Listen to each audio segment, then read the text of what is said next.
Halo para bosku, saya Yedija Agung Caksana mau share sedikit pengalaman menggunakan Poco M3, smartphone yang menarik pada awal perilisannya karena hanya dibanderol dengan harga 2,2 juta untuk varian RAM 6GB dengan internal 128GB yang diadakan secara flash sale. Apakah Poco M3 worth it untuk dibeli? Simak yuk. Mulai dari bodinya, Poco M3 memiliki berat mencapai 198 gram dan di bagian depannya telah diproteksi dengan Corning Gorilla Glass 3, serta di bagian belakangnya masih menggunakan material plastik yang memiliki motif layaknya seperti kulit, jadi tidak meninggalkan sidik jari. Poco M3 telah menggunakan triple slot SIM tray.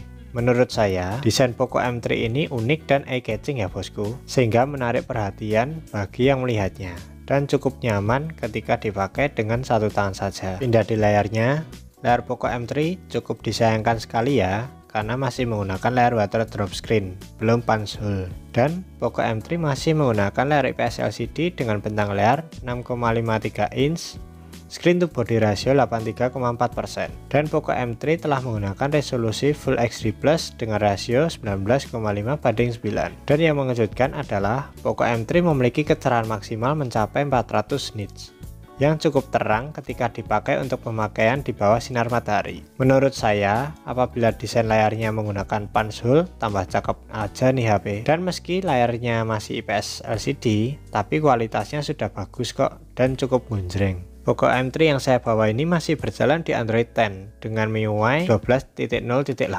Menurut saya user interface-nya cukup fresh dan lumayan simple. Dan Poco M3 menggunakan chipset Snapdragon 662 dengan fabrikasi 11 nanometer dengan GPU Adreno 610. Untuk masalah performanya sendiri, apabila hanya dipakai kegiatan biasa seperti sosmed, browsing, YouTube, dan Instagram aja, lancar saya lah. Dan untuk pemakaian game berat pun sudah cukup lah. Hanya jangan terlalu berekspektasi terlalu tinggi aja ya bosku. Poco M3 yang saya bawa ini varian RAM 6GB dengan internal 128GB. Menurut saya varian yang paling worth banget sih bosku, apabila kalian tipe orang yang tidak suka backup data dan untuk pemakaian jangka panjang. Tetapi apabila internal 128GB dirasa kurang, maka bisa menambah micro SD tanpa mengorbankan salah satu slot SIM card, karena Poco M3 telah menggunakan triple slot SIM tray. Pindah di kamera belakang Poco M3 terdapat 3 lensa, yaitu lensa pertama sebagai lensa wide memiliki resolusi sebesar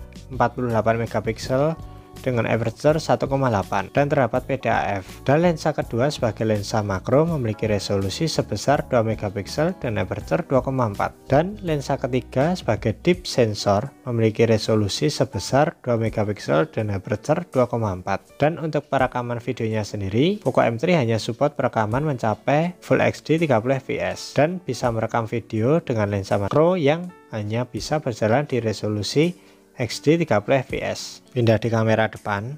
Kamera depan Poco M3 beresolusi sebesar 8MP dan aperture 2,1. Dan Poco M3 support perekaman video mencapai Full HD 30fps.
video menggunakan Poco M3 di resolusi Full HD 30 fps. Kira-kira hasilnya seperti ini. Apakah masih layak dibeli di tahun 2021? Kalian nilai sendiri ya bosku. Begini hasilnya. Pindah di kamera depan menggunakan Poco M3 di resolusi Full HD 30 fps. Kira-kira hasilnya seperti ini. Apakah stabil? Kalian nilai sendiri ya. Pindah di speakernya. Poco M3 sudah menggunakan stereo speaker dan masih ada lubang cek 3,5 mm. Dan untuk kualitas suaranya sendiri menurut saya lumayan kenceng dan bass berasa mantap serta cukup clarity. Kalian bisa dengarkan sendiri dan nilai sendiri kualitas suaranya.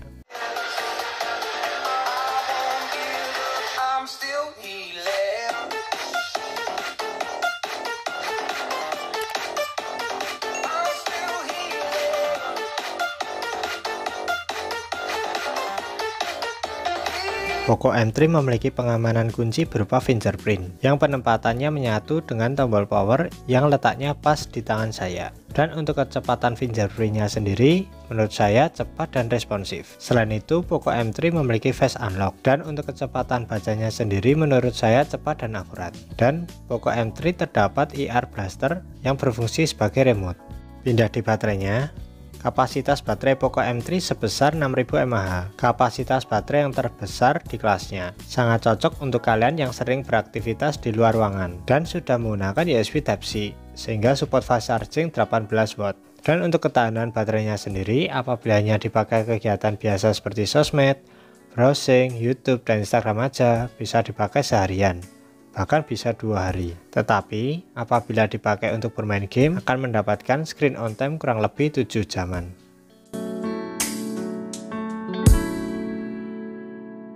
Jadi kesimpulannya, apakah Poco M3 recommended? Menurut saya recommended. Apabila kalian mencari desain yang unik dan eye-catching, tidak masalahin desain layar yang belum pansul, kamera yang cukup oke, stereo speaker, resolusi layar Full HD+, kecerahan layar mencapai 400 nits, dan kapasitas baterai yang besar sehingga cocok untuk kalian yang sering beraktivitas outdoor. Terdapat IR blaster sebagai remote dan harga yang dibanderol di kisaran 2,2 juta aja untuk varian RAM 6GB dengan internal 128GB. Tetapi apabila kalian mencari desain layar pansul dan layar AMOLED, kualitas kamera yang bagus dan memiliki lensa ultrawide menggunakan chipset Snapdragon 678, desain body yang lebih clean dan berkisar di harga yang sedikit lebih mahal yaitu 2,5 juta untuk varian RAM 4GB dengan internal 64GB, maka kalian bisa membeli saudaranya yaitu Redmi Note 10. Jadi disesuaikan dengan budget dan kebutuhan kalian aja ya bosku. Itu saja kesimpulan dari saya. Apabila ada salah kata, salah informasi, beda pendapat, saya minta maaf. Dan apabila channel ini bermanfaat untuk kalian, maka kalian bisa klik tombol like, share, subscribe channel ini. Terima kasih.